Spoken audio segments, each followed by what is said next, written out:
Good day to my lovely friends. I hope you're all doing well. I'm doing okay except for my allergies, which will pass very soon. Today's topic has to do with married people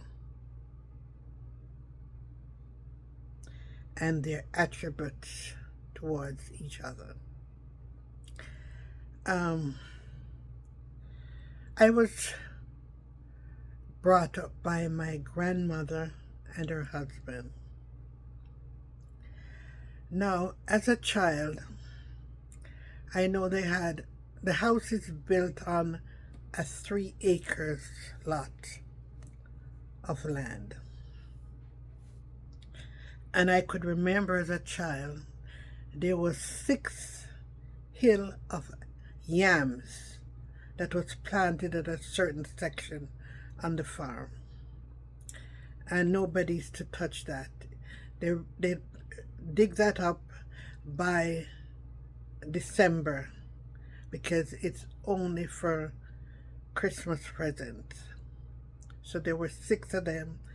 And every Christmas, before Christmas Day, on Christmas Day, my brother and I would take a yam and a bottle of sorrel to that person, that family member.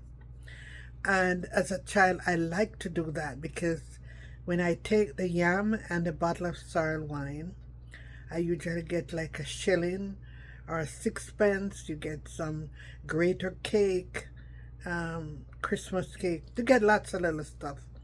So as a child, I love to do that. So I'd rush take that Christmas yam to whoever, and then come back quick, and then take another one. So anyhow, my grandmother has a sister who lives, I would say, 20 minutes from our house. And one day I said to my grandmother, could you tell me why is it she's your sister, but you never get anything? And my grandmother made a funny laugh and she said, hi, Pitney, hi, Pitney. So anyhow, she said, tell me why she never get anything, and your other sisters that live far from you, you give them something. So she told me that her husband was very sick. I've never seen him sick unless a wasp bite him or bees. He was always healthy, working, doing stuff. So my grandmother said he was very, very sick at one point of his life, and he was hospitalized. So he needed a lot of care. So she would go every day, whether sun, wind, rain, whatever. She'd go every day to this hospital, and she would take orange juice and put brandy in it, and she'd take his porridge. She would take like egg custards, all the things to, bring back his body up to perfect health. And because all my life with him, he was a tall, slim-built, half Indian man, and I've never seen a fat Indian man. He's always well proportioned, and he had even sores, bed sores, because he lost a lot of weight very fast. So she would go every day, don't care what weather it was, she would go to take care of her husband, and the nurses would give her the supplies to do the dressing, and they allowed her to do what she can do to him, like, because she had to spoon feed him. That's how sick he was and weak. So now my grandmother said, like, in our area, we live in the country, On Tuesdays, Fridays, and Saturdays, the moment you go to the bus stop, taxi stand, and as soon as the taxi come, it's full up and they're gone. So, people from the adjoining villages would come there to go into town, the nearest town. That's where the hospital was. And they would go to the market to sell whatever they have, what products produce they had to sell. So my grandmother said when she got to the bus stop, a lot of people were there, and she greeted everybody. That's custom. You say good day, good morning, whatever it is. And when she got there, she saw her sister, and she greeted her sister also. And the sister said, "So, where you going now?" She said, "I have to go look after my husband." The sister said, "What's wrong with you? Why you worry yourself over the half-dead man? Why don't you let him dead in peace?" That's what she told my grandmother. The sister told another sister that. Anyhow, my grandmother said she didn't respond because she's going to look after her husband. And she said somebody went and told her husband what the sister had said about him, and it brought universal despise to death. They can't see eye to eye. She cannot visit her sister's house, and that sister cannot visit my grandmother's house, right? She can say hi and bye and stuff like that, but the husband, they despise each other, the husband and the sister-in-law. So anyhow, I said, "Was it you who tell him?" She said, "No, it wasn't her. But somebody at the bus stop," because the bus stop have lots of people waiting for a taxi. And she said, if she know who did it. She says, no, she don't know who did it, but she was sure it wasn't her. Now, I would consider my grandmother and her husband to be distribute their attributes to each other. And to do that, you have to love each other to the max. Nobody can come between you both. And to reach that goal, you must respect one another. You must love each other. You must be honest to each other. Be truthful to each other, and you must be dedicated to each other and cherish each other. And what my grandmother did is larger than large, and that shows love and dedication. Now, I wish I know if there was a number,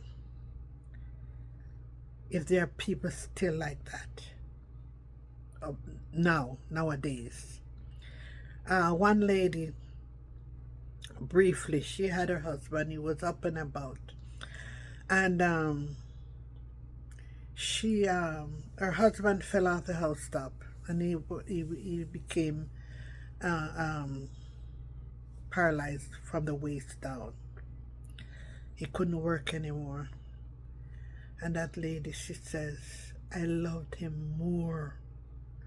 That's when I realized how much I loved my husband, because I took such good care of him, because I knew he cannot work anymore. And she said she dedicated her life to her husband, and she took very, very good care of him. Now I'm going to tell you some of the attributes that one possesses to take care of the partner in life. okay? You have to love each other. Number one.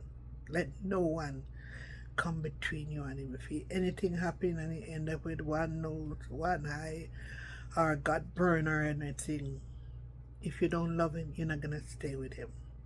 Because these days, people, the least little ailment one has, they're gone. Right? So I wonder how much love was there. But I want to tell you, people who are married and love each other will show these qualities. First thing, you must pray together. You don't have to pray loud. You can just hold hands and you can pray just your lips moving. Because some people cannot pray aloud and some can pray aloud. You hear it far away. You must have that. If you have that, you're going to conquer all. They must be good friends. And they must cherish each other. There are some people, their partner, they know exactly what they're going to say before they finish say what they have to say. They can finish each other sentences. Okay? They're confident that they can trust their partner. Some people are in love so much with their partner that it's like every 3 years, every 5 years, every year they go to church and they ask the pastor or minister, we come to renew our wedding vows. That's how much they love each other. Okay? Renew our marriage vows, because they take their marriage vows very, very serious. So they just see each other. Now, if it's your second time around in life and you meet somebody and they have children from a previous relationship, accept, if they're children from a previous relationship, you should accept those children. You should love those children. If you're not going to love those children, don't start. Don't start. You must love those children. And you're going to treat them like your own. Not like these days you have some people, they see the man, they want the man. They somewhat call it love, but they don't want any previous children.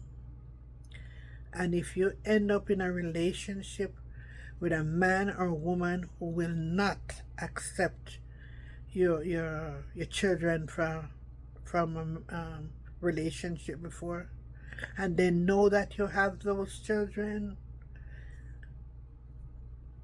don't marry them. Don't settle with them. If they're gonna tell, oh, I love them, sometimes they don't love them. They just want to come into your life because they know what you have and they know what you want, and they don't care about your previous relationships. Okay? Now the other thing is, you sleep together.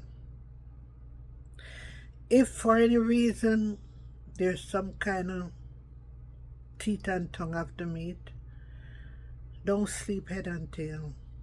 Don't sleep on a couch. Make up before you go to sleep. Okay? Those are some of the attributes that you must have. Okay? You're gonna bear each other pain.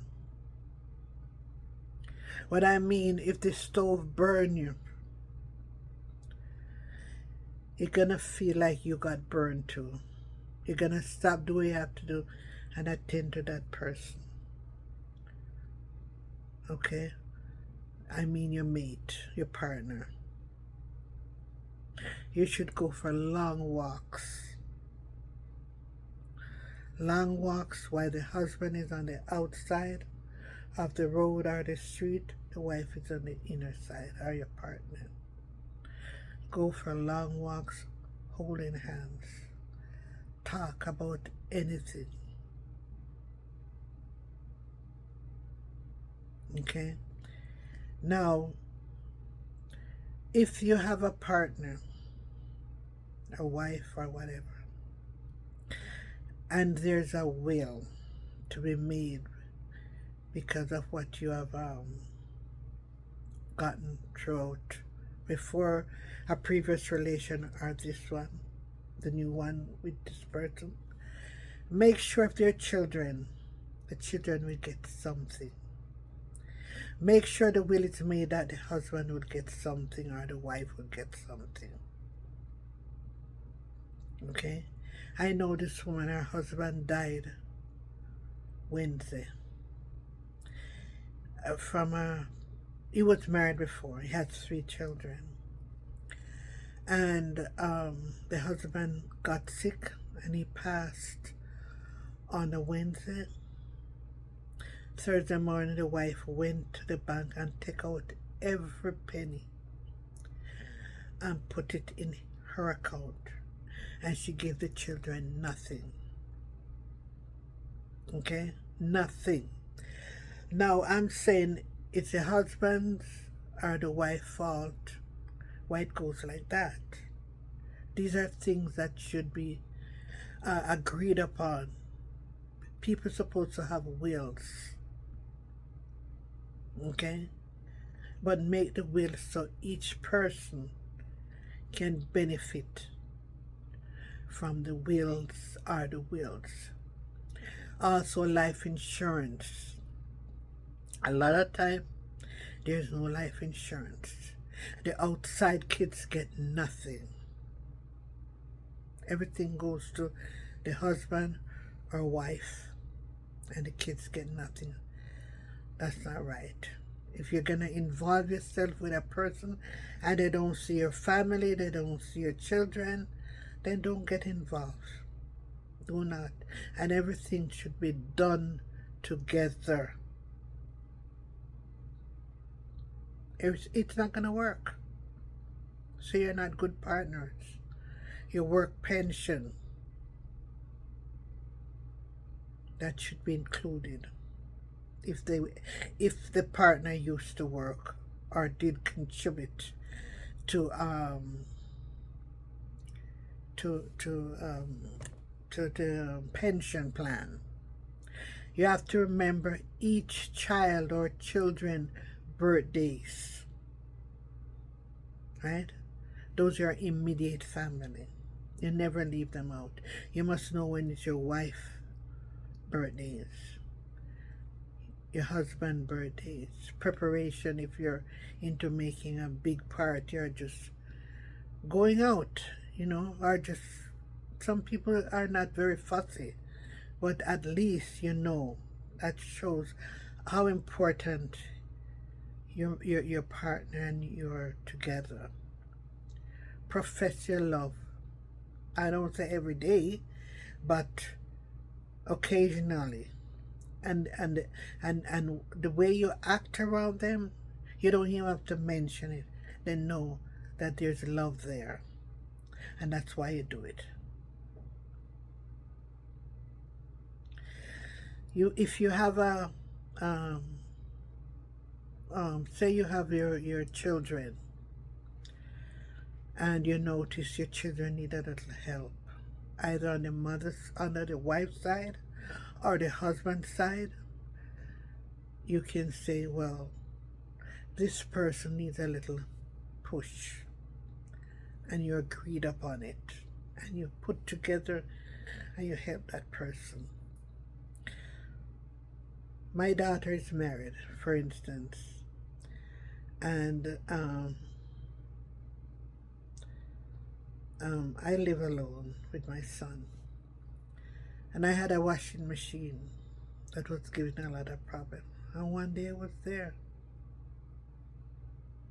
and her husband and my daughter went and buy a first-class washing machine and dry. I didn't expect it.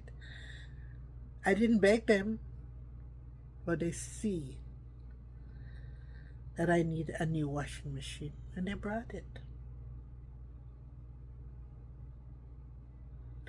Someone will say, well, I'm not going to help her.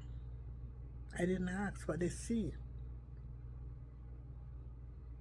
You see? So you can help each other family on your side if you see the need for some help. Because some people don't know how to beg, or I want this, I want that, or mumble. No, I'm not that type of person. Nope. Nope. Now, the other thing you will not do, you have your partner, you're getting older,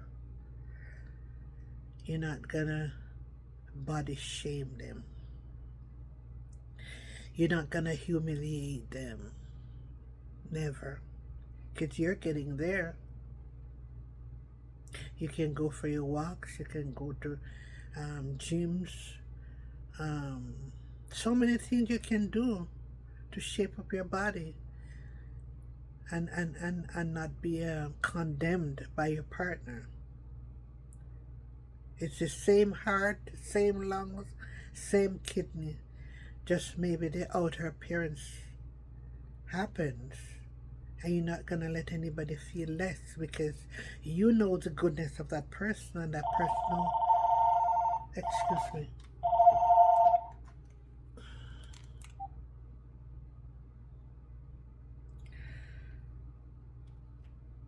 Sorry about that. Okay, I'm sorry about that. Excuse me. So anyhow, where was I? Now, people do go through changes, body changes. They may get wrinkles. They may lose weight. They may gain weight. So many things.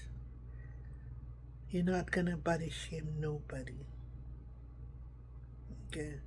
You need a tummy tuck. You need silicone here. You need, that tells you right away the love is not there. I do not appreciate the way you look. You know, that's totally wrong. People change. You know, and you're not gonna humiliate them. You'll still walk with hands in hands wherever you go. And you're gonna love each other to eternity. There's no love out there. If you find someone that really, really loves you, it's a blessing. It's a miracle, because I don't know what's happened.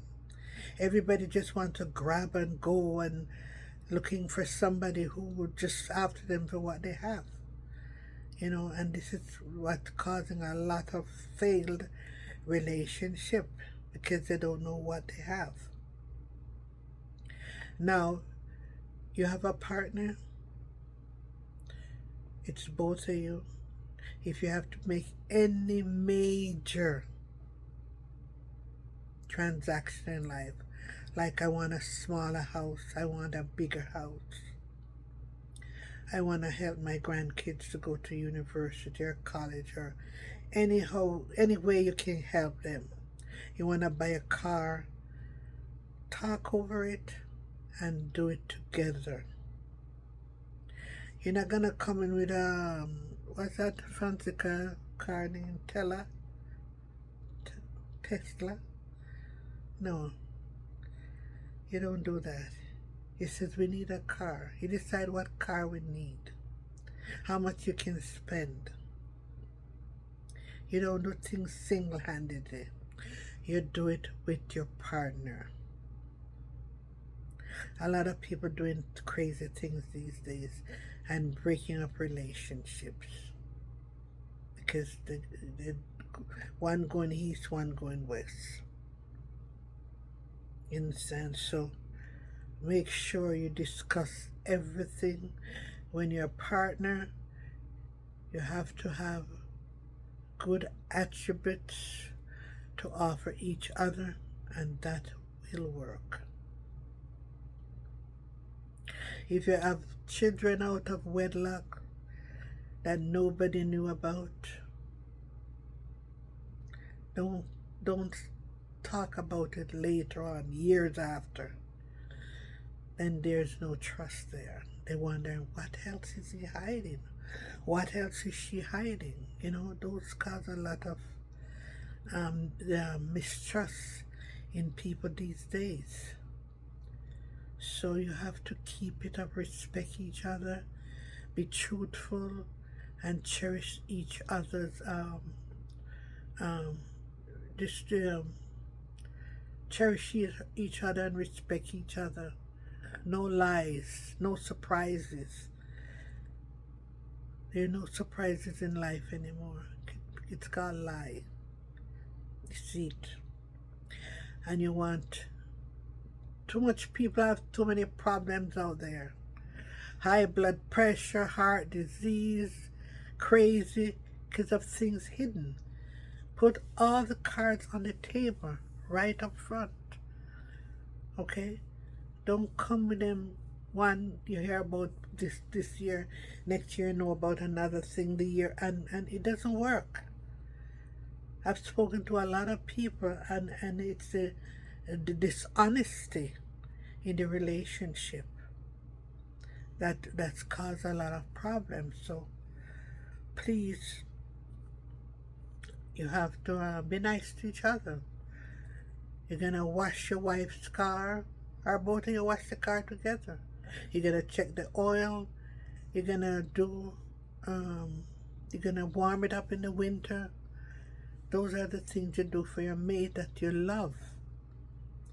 And you don't want them to drive a defective car that, you know, she doesn't know how to check it. And why should she check it when she have you to check her car? Make sure everything is all right. Put in the antifreeze and all those things. That's love right there. Walk you to the bus stop if you take the bus. If you come home late, be at the bus stop waiting for you. Don't be under the sheets sleeping and she's not in yet. You don't go to bed until your mate comes in the house, whether man or woman. You must do that. And you must respect each other. If there's any dispute, you lock your door, you lock your window, you lock your car, and you discuss it. You don't go around telling friends, because a lot of friends, they don't want to see you happy. You tell them something, if it's over the phone before the dial tone goes off the phone, they're telling somebody else. And don't have a lot of friends. 3 friends is enough. 3 friends is more than enough. And do not ever take your partner for granted, because there's nothing out there. Nothing. Hug each other every day. Okay?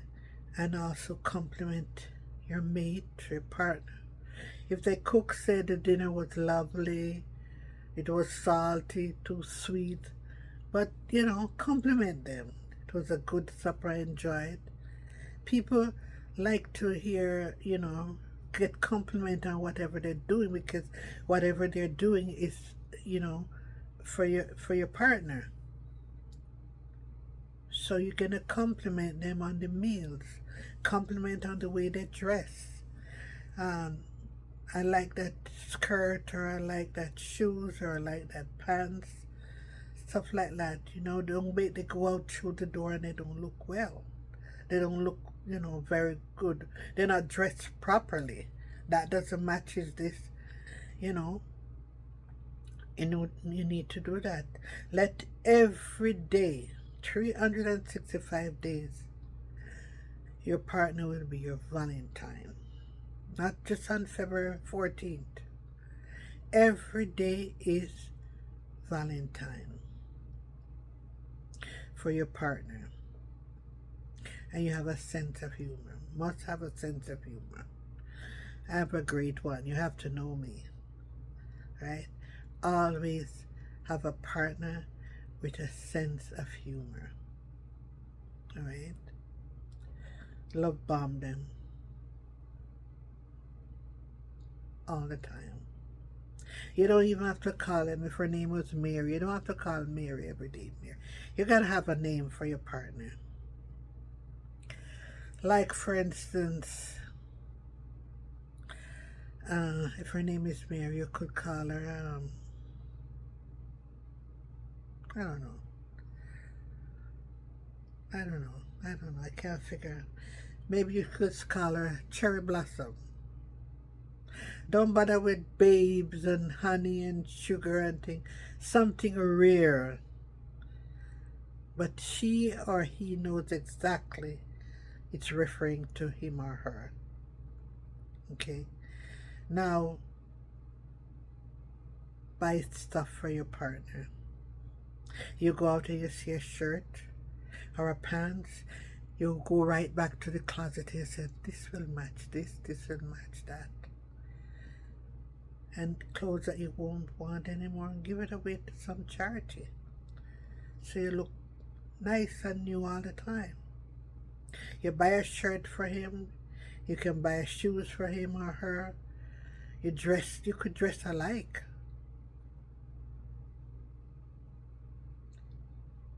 You should try and dress alike if you can afford it, but always look nice. If she cries, you cry with him or her. If he's sick, or both, any one of you sick, the love that you show is as if, I wish I could take the space of your sickness and you'll be okay. That's how strong your love is. You go to church together, you go to christenings, you go to showers, you go to weddings. If you have to go to a dance party, both of you go. Don't leave him or her and gone on your own.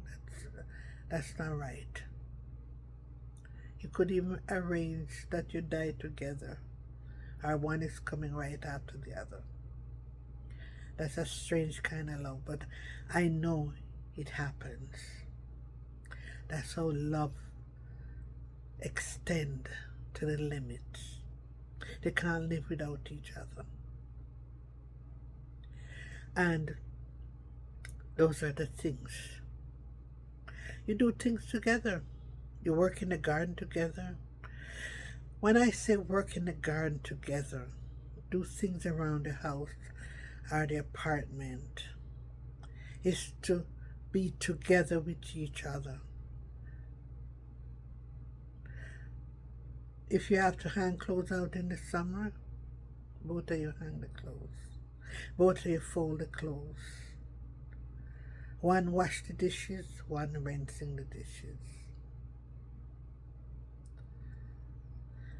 Those are the attributes of a married partner or living with someone. You gotta keep it up. You have to put life in it. Accept the grandkids if they're grandkids. Buy a toy for the grandkids so they can play with. Snacks so they have food. You know, little snacks that kids like, they can eat together. And those are the things I think are very, very, very important to prolong a happy relationship. Now, arguments, you don't make arguments or go tell anybody, because some people don't keep them out. Deal with it. Always compliment your partner. always speak to them appropriately. Yes, no, thank you, excuse me. Don't call them any name like boy or gal or dirty gal. No. No form of profanity. No form of physical abuse, pushing, talking loud. No. No, don't do that. You come to live in this world. It is short. When I said short, it is short. By the time you send your kids to college, university, trade, whatever, you set them up. Some parents don't set up their children. They don't. They just pack all the money in the bank book. And the kids going out there working from below minimum wage or minimum wage. Whereas if you give them a boost, they could earn a lot more.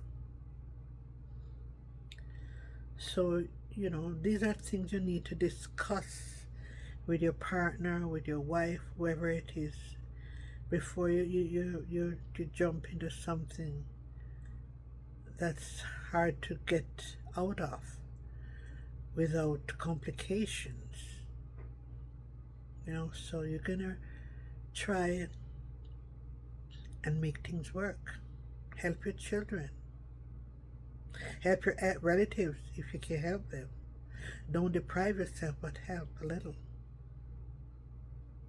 Please, I'm asking you to share this video, subscribe, and like it. Because some of us take a relationship for granted. No, it's not a one-way street, it's a two-way street. Okay, so I'm out. Bye.